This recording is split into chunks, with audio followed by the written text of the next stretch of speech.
Pa dobro, evo ja bih htio da se zahvalim kompaniji CEDIS koja je došla na ideju da raspiše konkurs za ovaj projekat koji smo mi u školi spremno dočekali, zato što smo mi škola koja dugi niz godina je aktivna u polju zaštite životne sredine. U školi funkcioniše eko odbor na čelu sa profesoricom Aleksandrom Babović i svim profesorima i učenicima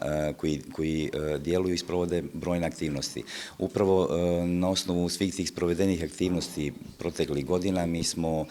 nosioci zelene zastave i mi smo proglašeni za eko školu kao jedan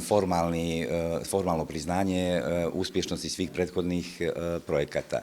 Dakle, mi smo konkurisali sa projektom Ekoplastenik. Mi sa Centrom 1. jun na Zabjelu zajedno koristimo plastenik koji se nalazi u njihovom dvorištu, ali mi jednostavno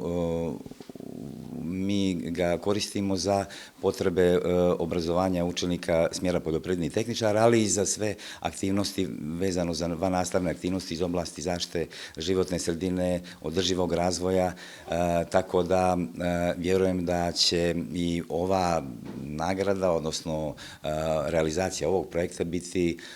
dodatna potvrda, naravno, uspješnosti i prethodnih projekata, ali i dodatna motivacija da se svi zaposleni u našoj školi uključe i da sprovedemo ovaj projekat. On podrazumijeva da uz određenu rekonstrukciju tog plastenika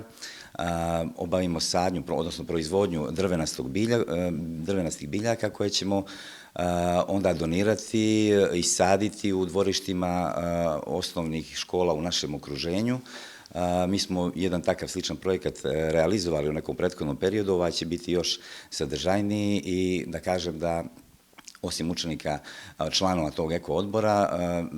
veliki doprinos toj realizaciji projekta daju upravo i učenici smjerova za koje mi obrazujemo učenike, tehničar zaštite životne sredine i poljoprivredni tehničar. Naš tim za ekološke projekte koji funkcioniše u okviru tog eko odbora je od početka ove školske godine radio na osmišljavanju ideje za realizaciju ovog projekta i vjerujem